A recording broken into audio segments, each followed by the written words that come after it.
आखिर किस लड़की को होटल ले जाते थे गोविंदा? बेटी की उम्र की लड़की को ले लेके घूम रहा है, शर्म तो आना चाहिए थोड़ा इसको। कौन है वो महिला जिसका नाम अब गोविंदा और सुनीता आहूजा की शादी के बीच बार बार सामने आ रहा है? और आखिर ऐसा क्या हुआ कि करीब 4 दशक पुरानी इस शादी में बात सिर्फ नाराजगी तक नहीं रही, बल्कि तलाक, होटल से आने वाले कथित फोन और यहाँ तक कि दूसरी शादी की चर्चा तक पहुंच गई? सबसे बड़ा सवाल ये है कि अगर सुनीता आहूजा अपने पति से इतनी नाराज थीं, विनाशकाली विपरीत बुद्धि, तो उसका बुद्धि भ्रष्ट हो गया है। तो उन्होंने अपना डिवोर्स केस वापस क्यों लिया?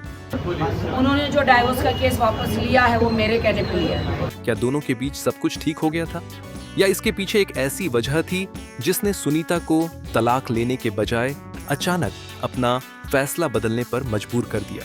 क्योंकि सुनीता की राखी सावंत के साथ सामने आई कथित फोन बातचीत में जो बातें कही गईं, अगर उन्हें उन्हीं के दावे के तौर पर देखें तो कहानी बिल्कुल अलग नजर आती है। और इस कहानी के बीच एक नाम बार बार सामने आता है, कोमल रानी सोनकर। लेकिन यहाँ शुरुआत में ही एक बात साफ कर दें, गोविंदा और कोमल रानी सोनकर को लेकर जो रिलेशनशिप की बातें चल रही हैं, उनकी स्वतंत्र रूप से पुष्टि नहीं हुई है। आगे हम जिन बातों का जिक्र करेंगे उनमें से कई सुनीता की कथित बातचीत में किए गए दावे हैं। अब सवाल है, आखिर उस फोन कॉल में हुआ क्या था? दरअसल राखी सावंत और सुनीता आहूजा की एक बातचीत चर्चा में आई। बताया गया कि जब राखी ने सुनीता से फोन पर बात की तब ये बातचीत पापरात्सी के सामने हो रही थी और इसी वजह से दोनों के बीच हुई कई निजी बातें पब्लिक डोमेन में आ गईं। शुरुआत में बातचीत का अंदाज हल्का था। राखी सावंत अपने ही अंदाज में सुनीता को समझाती हुई कहती हैं कि घर की दाल चावल ही अच्छी होती है, बाहर का चिकन टिक्का खाने से तबीयत खराब हो सकती है। दाल चावल राइस प्लेट घर का होता है, बाहर चिकन तंदूरी और चिकन टिक्का खा के कोई फायदा नहीं है, तबीयत खराब हो जाएगी। इशारा साफ तौर पर शादी और किसी तीसरे व्यक्ति की तरफ था। लेकिन इसके बाद सुनीता जो जवाब देती हैं, वहीं से बातचीत गंभीर होने लगती है। सुनीता कथित तौर पर उस लड़की का जिक्र करती हैं जिसे लेकर पहले भी गोविंदा के साथ नाम जोड़ा जा चुका था। फिर बात पहुंचती है होटल तक। सुनीता कथित बातचीत में दावा करती हैं कि उन्हें होटल से फोन आ रहे हैं।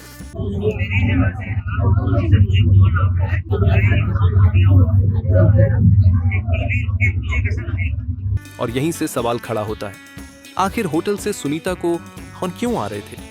वहां ऐसा क्या हो रहा था जिसकी जानकारी सीधे गोविंदा की पत्नी तक पहुंच रही थी? और क्या उन कथित फोन कॉल्स का संबंध उसी महिला से था जिसका नाम गोविंदा के साथ जोड़ा जा रहा था? इसका कोई इंडिपेंडेंटली वेरीफाइड जवाब फिलहाल सामने नहीं है। लेकिन एक पत्नी के नजरिए से सुनीता की परेशानी उनकी बातचीत में साफ दिखाई देती है, क्योंकि इसी दौरान वह एक और बेहद महत्वपूर्ण बात कहती सुनाई देती है कि वो पिछले 5 से 6 साल से चुप थीं। अब यहाँ कहानी और बड़ी हो जाती है। अगर ये समस्या सिर्फ कुछ दिनों या महीनों पुरानी नहीं थी, तो आखिर इन 5-6 सालों में ऐसा क्या चलता रहा जिसके बारे में सुनीता सार्वजनिक रूप से बोलना नहीं चाहती थी? क्यों चुप रहीं? परिवार बचाने के लिए, बच्चों की वजह से, या उन्हें उम्मीद थी कि वक्त के साथ सब कुछ अपने आप ठीक हो जाएगा? मेरे पति को मेरे से कोई नहीं छीन सकता है। मैंने बोला मेरे जीते जी उसको मैं अलग नहीं होने दूंगी। इन सवालों का निश्चित जवाब हमारे पास नहीं है, लेकिन सुनीता के दावों से इतना जरूर पता चलता है कि उनके मुताबिक ये परेशानी अचानक पैदा नहीं हुई थी। और फिर इसी बातचीत में आता है इस पूरी कहानी का सबसे बड़ा मोड़, डाइवोर्स। गोविंदा और सुनीता के रिश्ते को लेकर पहले से खबरें चल रही थीं कि तलाक की प्रक्रिया शुरू हुई थी, लेकिन फिर सुनीता ने डिवोर्स पिटीशन वापस ले ली। सामान्य तौर पर कोई भी यही सोचेगा, शायद पति पत्नी के बीच सुलह हो गई, शायद दोनों ने रिश्ते को एक और मौका देने का फैसला किया, शायद परिवार फिर साथ आ गया। लेकिन सुनीता का दावा कुछ और था। उनकी कथित बातचीत के मुताबिक डिवोर्स पिटीशन वापस लेने की वजह रिकंसिलिएशन नहीं, बल्कि उन्हें यह आशंका थी कि अगर उन्होंने गोविंदा को तलाक दे दिया तो गोविंदा दूसरी शादी कर सकते हैं। यानी कहानी पूरी तरह पलट जाती है। एक तरफ पत्नी तलाक चाहती है, फिर वही पत्नी तलाक का मामला वापस लेती है, लेकिन इसलिए नहीं कि सारे मतभेद खत्म हो गए, बल्कि उनके दावे के मुताबिक इसलिए क्योंकि उन्हें डर है कि पति किसी दूसरी महिला को अपनी जिंदगी में उनकी जगह दे सकता है। Like nowadays people, you know, कि पैसा है तो शादी करो। I only need love. I don't need money. और यहीं से सवाल उठने लगा, क्या गोविंदा सच में दूसरी बार दूल्हा बनने की तैयारी कर रहे थे?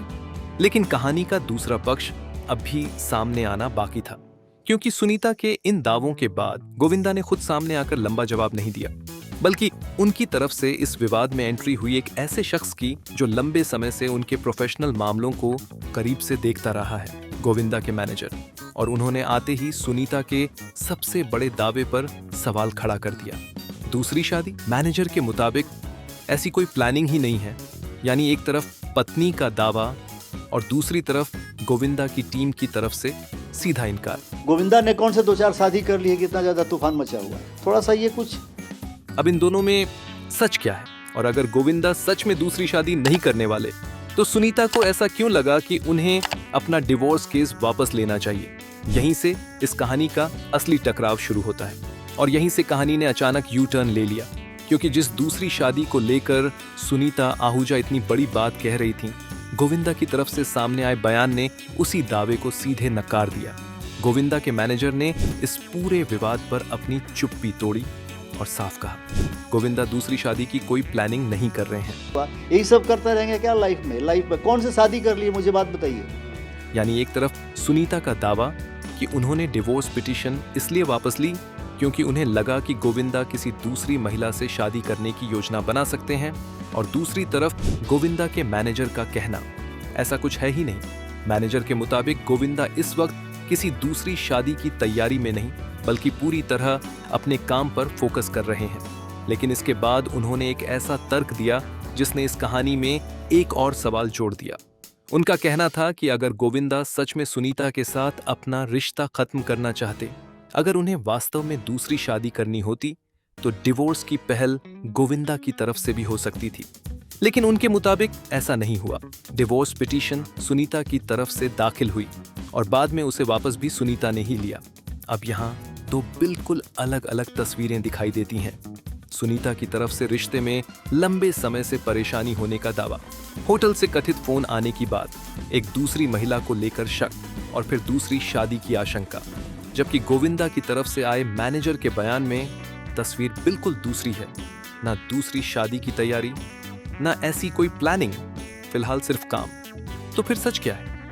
क्या सुनीता के पास ऐसी कोई जानकारी है जिसकी वजह से उन्हें दूसरी शादी का शक हुआ, या फिर पति पत्नी के बीच पैदा हुई दूरी और अविश्वास अब इतना बढ़ चुका है कि हर बात को लेकर शक पैदा हो रहा है? फिलहाल इन सवालों का निश्चित जवाब देना मुश्किल है, लेकिन इस विवाद का एक हिस्सा ऐसा भी है जिसे अक्सर इन तमाम हेडलाइंस के बीच नजरअंदाज कर दिया जाता है, उनका परिवार। गोविंदा और सुनीता का रिश्ता कोई कुछ महीनों पुराना रिश्ता नहीं है। दोनों ने जिंदगी का लंबा समय साथ बिताया है, उनके बच्चे हैं, एक पूरा परिवार इस रिश्ते से जुड़ा है। और इसी वजह से गोविंदा के मैनेजर ने कथित तौर पर इस पब्लिक कंट्रोवर्सी के बच्चों पर पड़ने वाले असर को लेकर भी चिंता जाहिर की। उनका कहना था कि दोनों मैच्योर हैं और उम्मीद है कि बातचीत से चीजें सुलझ सकती हैं। यानी मैनेजर का मैसेज सिर्फ दूसरी शादी के दावे को डिनाई करना नहीं था, उनका इशारा इस तरफ भी था कि ये मामला जितनी जल्दी घर के अंदर सुलझे। घरेलू हवा है जिसके चलते क्यों है, क्या है, वो आप लोग मिलेंगे तो उनसे वो बताएंगे, परिवार के लिए उतना बेहतर होगा। लेकिन मामला अब घर के अंदर रहा ही कहां था, क्योंकि जब पति पत्नी के रिश्ते की बात पापराजी के सामने होने लगे, फोन कॉन्वर्सेशंस पब्लिक डिस्कशन का हिस्सा बन जाएं और अलिज्ड गर्लफ्रेंड से लेकर डिवोर्स और दूसरी शादी तक हर बात हेडलाइन बनने लगे, तो फिर एक प्राइवेट मैरिज पब्लिक स्पेक्टिकल बन जाती है। और इसी बातचीत में राखी सावंत की एक सलाह ने मामले में एक नया एंगल जोड़ दिया। राखी ने सुनीता को अपनी फाइनेंशियल सिक्योरिटी पर ध्यान देने की सलाह दी। बातचीत में कथित तौर पर करीब 200 करोड़ रुपए की प्रॉपर्टी स्लैश एसेट्स जैसी रकम का भी जिक्र हुआ। आप छोड़ो, आप 200 करोड़ पे ध्यान दो, सब छोड़ो। दूसरी तीसरी कोई आ गई ना, ये 200 करोड़ ले जाएगी। पहले अपने नाम पे सब कुछ कर लो प्लीज, मेहरबानी। लेकिन यहाँ एक बात बहुत साफ समझनी जरूरी है, इस रकम को गोविंदा की वेरीफाइड प्रॉपर्टी वैल्यू मानना सही नहीं होगा। ये उस बातचीत में सामने आया दावा या सलाह थी। राखी का कहना मोटे तौर पर यह था कि अगर सुनीता को अपने रिश्ते को लेकर इतना बड़ा शक है, तो उन्हें सबसे पहले अपनी फाइनेंशियल सिक्योरिटी सुनिश्चित करनी चाहिए। अब सोचिए, एक तरफ सवाल है प्यार का, दूसरी तरफ शादी का, तीसरी तरफ डिवोर्स, चौथी तरफ अलिज्ड गर्लफ्रेंड, और अब उसी कहानी में प्रॉपर्टी और फाइनेंशियल सिक्योरिटी की चर्चा भी जुड़ गई। यानी जो मामला शुरुआत में पति पत्नी के बीच नाराजगी जैसा दिखाई देता था, वो धीरे धीरे एक पूरी बॉलीवुड फैमिली कंट्रोवर्सी में बदल चुका था। लेकिन इस पूरे विवाद में सबसे दिलचस्प बात शायद ये है कि गोविंदा खुद अब तक क्या कह रहे हैं, क्योंकि पत्नी की तरफ से इतने गंभीर दावे सामने आने के बावजूद इस खास दूसरी शादी वाले दावे पर जो स्पष्ट रिबटल सामने आया वो उनके मैनेजर की तरफ से आया। और इससे एक नया सवाल पैदा होता है, क्या गोविंदा खुद कभी सामने आकर इस कहानी का अपना पूरा वर्जन बताएंगे? वो तो उस टाइम पे दौर था कि आपके अफेयर्स की चर्चा होंगे। क्या वो बताएंगे कि जिस महिला के साथ उनका नाम जोड़ा जा रहा है उस रिश्ते की सच्चाई क्या है? क्या वो बताएंगे कि सुनीता को कथित तौर पर होटल से फोन आने वाली बात में कितना सच है? और सबसे महत्वपूर्ण, क्या उनकी शादी सच में टूटने की कगार पर है या मामला उतना गंभीर नहीं जितना बाहर दिखाई दे रहा है? क्योंकि अभी हमारे सामने दो वर्जन्स हैं। एक वर्जन सुनीता का है जिसमें 5-6 साल की चुप्पी है, होटल वाले कथित फोन हैं, एक दूसरी महिला का जिक्र है और दूसरी शादी की आशंका है। और दूसरा वर्जन गोविंदा की तरफ से आए मैनेजर का है जिसमें दूसरी शादी की बात को नकार दिया गया है और कहा गया है कि गोविंदा फिलहाल अपने काम पर ध्यान दे रहे हैं। दोनों कहानियां एक साथ पूरी तरह सही कैसे हो सकती हैं? यही वो सवाल है जिसने इस कंट्रोवर्सी को और बड़ा बना दिया। लेकिन अब कहानी में एक आखिरी चीज समझना बाकी है। ये विवाद अचानक पैदा नहीं हुआ, इसके पीछे एक लंबी शादी है, सालों से सामने आती रही नाराजगियां हैं और अब खुद सुनीता के मुताबिक कई सालों की चुप्पी है।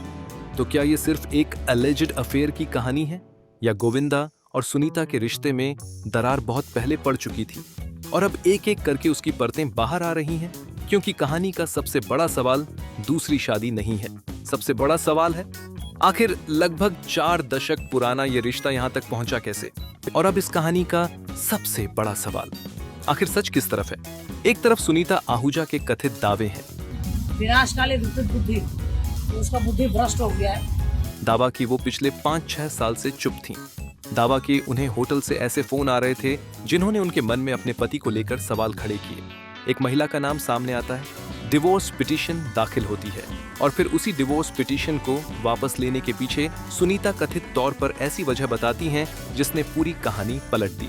उन्हें डर था कि गोविंदा दूसरी शादी कर सकते हैं, लेकिन दूसरी तरफ गोविंदा के मैनेजर इस कहानी के सबसे बड़े दावे को ही नकार देते हैं। उनके मुताबिक ना गोविंदा दूसरी शादी की प्लानिंग कर रहे हैं और ना फिलहाल ऐसी कोई बात है, वो अपने काम पर फोकस कर रहे हैं। शुरू हो जाती है, हम शुरू करेंगे, हम अपना काम करेंगे सर, उतना टाइम ही नहीं है। यानी एक ही शादी, लेकिन हमारे सामने दो बिल्कुल अलग तस्वीरें। और शायद इस पूरी कंट्रोवर्सी की सबसे महत्वपूर्ण बात यही है कि अभी तक एलेग्ड रिलेशनशिप, होटल से आने वाले कथित कॉल्स और दूसरी शादी की प्लानिंग जैसे दावों की स्वतंत्र पुष्टि सामने नहीं आई है। इसलिए सवाल जरूर उठाए जा सकते हैं, लेकिन किसी आरोप को सच घोषित नहीं किया जा सकता। मगर एक चीज है जिसे नजरअंदाज करना भी मुश्किल है, इस रिश्ते में पैदा हो चुका अविश्वास। क्योंकि किसी शादी में बात डिवोर्स तक पहुंच जाए, फिर डिवोर्स वापस हो और उसके बाद पति या पत्नी सार्वजनिक तौर पर किसी तीसरे व्यक्ति और दूसरी शादी जैसी बातों का जिक्र करने लगे, तो कहीं ना कहीं ये संकेत जरूर मिलता है कि रिश्ते के अंदर सब कुछ सामान्य नहीं है। और शायद यही वजह है कि गोविंदा के मैनेजर भी इस पूरे मामले को बातचीत से सुलझाने की उम्मीद जता रहे हैं। क्योंकि हेडलाइंस आज हैं, कल कोई दूसरी खबर उन्हें ही रिप्लेस कर देगी। लेकिन इस कंट्रोवर्सी का असर आखिरकार उस परिवार को झेलना है जो इसके बीच खड़ा है। और यही कहानी राखी सावंत की उस बातचीत पर भी वापस आती है। राखी ने अपने अंदाज में सुनीता को समझाया, फाइनेंशियल सिक्योरिटी की बात की, प्रॉपर्टी और एसेट्स को लेकर सावधान रहने की सलाह दी। लेकिन इन सब बातों के बीच शायद सबसे बड़ा सवाल पैसे का भी नहीं है, सवाल है ट्रस्ट का। क्योंकि करोड़ों की प्रॉपर्टी बचाई जा सकती है, करियर दोबारा बनाया जा सकता है, पब्लिक इमेज भी वक्त के साथ बदल सकती है, लेकिन अगर लगभग 4 दशक पुराने रिश्ते से भरोसा चला जाए तो उसे वापस लाना शायद सबसे मुश्किल होता है। और यही गोविंदा सुनीता की इस कहानी को सिर्फ एक सामान्य बॉलीवुड गॉसिप से अलग बनाता है। गोविंदा वही अभिनेता हैं जिन्हें पर्दे पर देखकर करोड़ों लोग हंसे। देखो हमारी जो सीमेंट की फैक्ट्री है ना जी, वो छोटा सा झाड़ है ना जी, हाँ वहाँ पर होगी सर। हम दुखियारी विधवाएं आप ही के प्रेम के सहारे जिंदा हैं। उनकी कॉमेडी, उनका डांस, उनका अंदाज एक पूरी जनरेशन के लिए एंटरटेनमेंट की पहचान रहा। लेकिन पर्दे पर हर मुश्किल को हंसते हंसते पार कर जाने वाले गोविंदा की अपनी जिंदगी में आज जो सवाल खड़े हैं, उनका जवाब किसी फिल्म की स्क्रिप्ट जितना आसान नहीं है। क्योंकि यहाँ कोई डायरेक्टर कट नहीं बोलेगा, कोई राइटर अगला सीन बदल नहीं सकता, और ना ही 3 घंटे बाद कहानी का परफेक्ट हैप्पी एंडिंग लिखना इतना आसान है।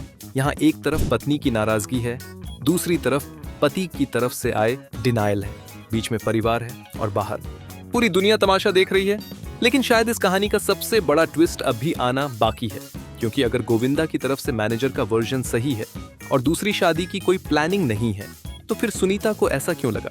आखिर वो कौन सी बातें थीं जिन्होंने उन्हें यहाँ तक सोचने पर मजबूर किया कि डिवोर्स देने का मतलब किसी दूसरी महिला के लिए रास्ता साफ करना हो सकता है? और अगर सुनीता के शक के पीछे कोई ठोस वजह है, तो क्या वो आने वाले समय में उसे सार्वजनिक करेंगी? यही वो 2 सवाल हैं जिनका जवाब अभी बाकी है, और शायद इनका जवाब सिर्फ 2 लोग जानते हैं, गोविंदा और सुनीता। बाकी दुनिया के पास फिलहाल बयान हैं, दावे हैं, इनकार हैं, और उन्हीं के बीच बनती हुई एक कहानी है। इसलिए इस पूरे मामले को देखकर अभी ये कहना जल्दबाजी होगी कि गोविंदा किसी दूसरी महिला से शादी करने जा रहे हैं। उतना ही गलत होगा किसी एलग्ड रिलेशनशिप को बिना सबूत सच मान लेना। लेकिन ये भी सच है कि सुनीता की तरफ से सामने आई बातें बेहद गंभीर हैं, और अब शायद इस कहानी को किसी तीसरे व्यक्ति के बयान से ज्यादा जरूरत है, गोविंदा और सुनीता के अपने स्पष्ट जवाब की। क्योंकि इतने सालों के रिश्ते का फैसला सोशल मीडिया नहीं कर सकता, पपराजी नहीं कर सकते, और ना ही कोई वायरल फोन कॉल कर सकती है। बहुत अच्छा किया, केस वापस ले लिया, बहुत अच्छा किया। फैसला आखिरकार उन्हीं दोनों को करना है, रिश्ता बचाना है या रास्ते अलग करने हैं। और जहां तक दूसरी शादी का सवाल है, फिलहाल गोविंदा की तरफ से आए मैनेजर के वर्जन में जवाब साफ है, दूसरी शादी की कोई प्लानिंग नहीं। तो क्या इसके बाद ये कंट्रोवर्सी खत्म हो जाएगी? शायद नहीं, क्योंकि असली सवाल अभी भी वहीं खड़ा है। अगर दूसरी शादी नहीं, तो आखिर सुनीता को इतना बड़ा शक हुआ क्यों? और जिस दिन इस सवाल का पूरा जवाब सामने आएगा, शायद उसी दिन गोविंदा और सुनीता की इस कहानी की असली सच्चाई भी सामने आ जाएगी। तब तक एक बात याद रखना जरूरी है, आरोप और सच्चाई के बीच अक्सर बहुत लंबा फासला होता है, और इस कहानी में फिलहाल वही फासला सबसे बड़ा रहस्य है।